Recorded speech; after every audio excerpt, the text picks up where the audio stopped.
मेरे लिए गीता का सबसे अहम पहलू है विश्व रूप दर्शन, जो कृष्ण ने अर्जुन को कराया। उन्होंने जो भी कहा उसमें जितना भी ज्ञान था, उसके बावजूद अर्जुन सवाल पूछते ही रहे थे, क्योंकि ये मानव मन की प्रकृति है। वो और शंकाएं रखता रहेगा और कहीं ना कहीं ज्यादा से ज्यादा कमियां ढूंढता रहेगा।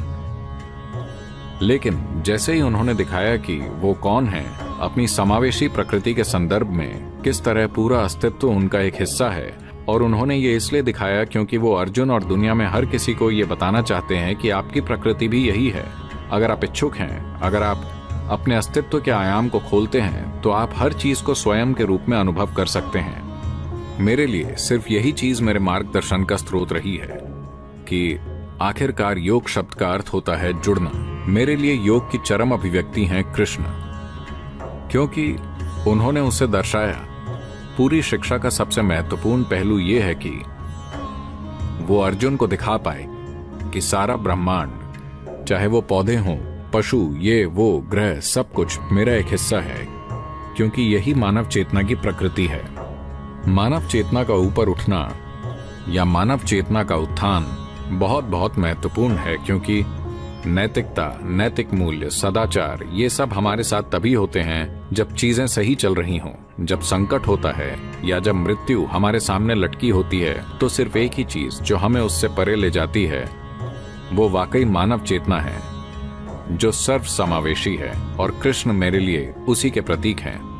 तो उस संदर्भ में इसे ज्यादा से ज्यादा लोगों तक पहुंचना चाहिए। तो मेरे हिसाब से सबसे महत्वपूर्ण संदेश न सिर्फ गीता का बल्कि कृष्ण के संपूर्ण जीवन का ये है कि देखिए, कई मायनों में उनका जीवन संघर्ष से भरा हुआ है। बहुत सारे युद्ध हैं, लड़ाइयां हैं, ऐसे लोग हैं जिनके इरादे और काम बहुत ही ज्यादा बुरे हैं। तो उनका जीवन कई मायनों में संघर्षों और चुनौतियों से भरा हुआ है। महामारी की हमारी चुनौती उन चुनौतियों के मुकाबले कुछ भी नहीं है जिनका सामना उन्होंने अपने जीवन में किया।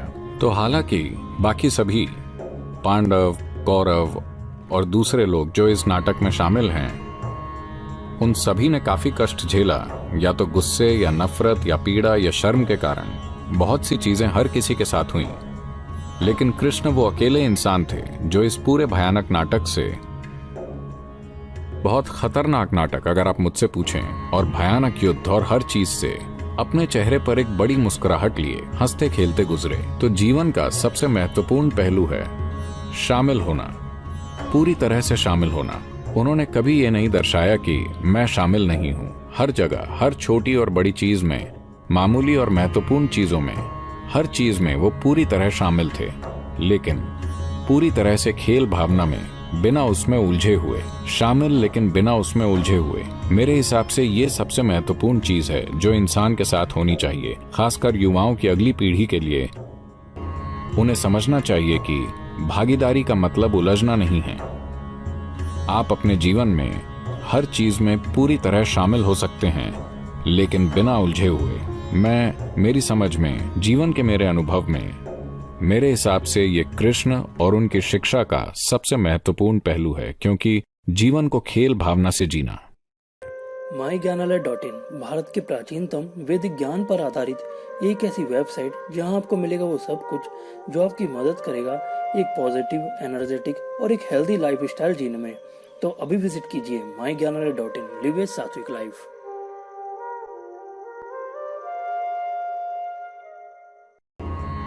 जीवन के सबसे गंभीर पहलुओं को अपने जीवन में सहजता से लेना, क्योंकि आखिरकार हम यहाँ बहुत कम समय के लिए हैं। हम यहाँ हमेशा के लिए रहने नहीं आए हैं। हम नश्वर इंसान हैं। आज हम यहाँ हैं, कल हम जा चुके होंगे। हमें इस जीवन को सहजता से संभालना सीखना होगा, फिर हम उचित चीजें करेंगे। जैसे ही हम हर चीज को लेकर गंभीर हो जाते हैं, फिर हम बीमार बन जाते हैं।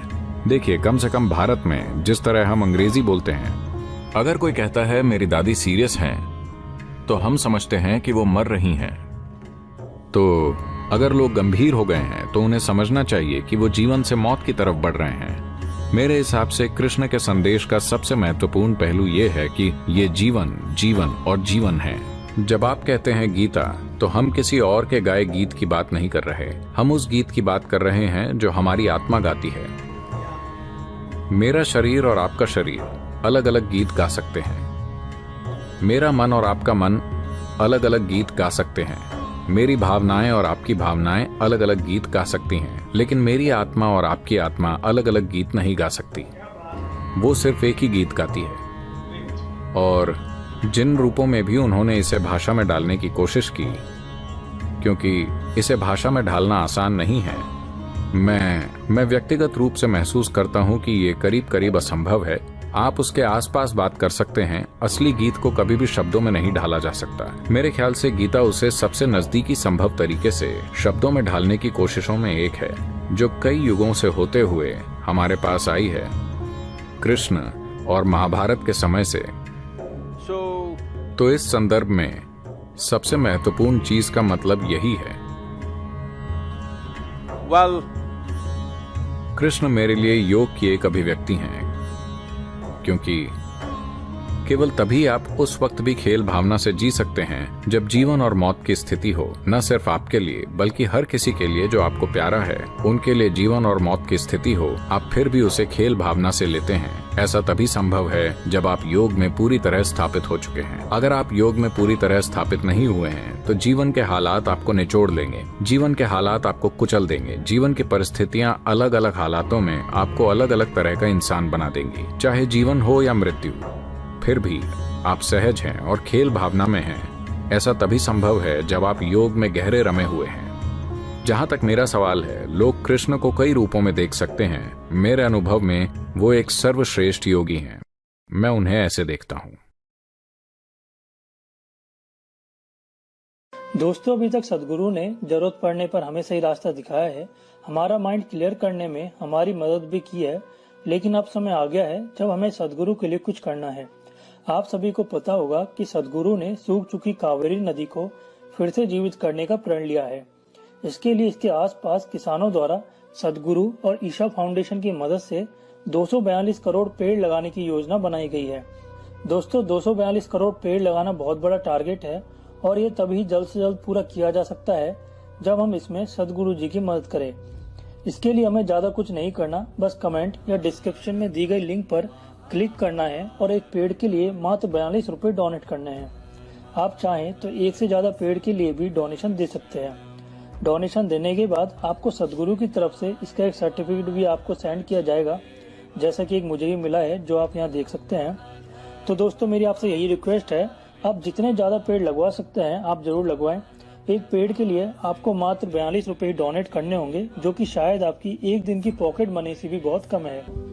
दोस्तों, अगर आपका अपना कोई प्रश्न हो तो आप दिखाए गए सोशल मीडिया अकाउंट्स को फॉलो करके अपने प्रश्न हम तक भेज सकते हैं। हमारी कोशिश रहेगी आपके सवालों का जवाब जल्द से जल्द देने की, या फिर हम हमारी आगे आने वाली वीडियोज में भी आपके सवालों को शामिल कर सकते हैं। अगर आपको यह वीडियो पसंद आई है तो इस वीडियो को लाइक करें और ज्यादा से ज्यादा लोगों में जरूर शेयर करें, जिससे प्रत्येक व्यक्ति इस वीडियो का लाभ उठा सके। अगर आप आगे ऐसी और भी वीडियो देखना चाहते हैं तो इस चैनल को सब्सक्राइब करना ना भूलें। धन्यवाद। स्वस्थ रहें, खुश रहें।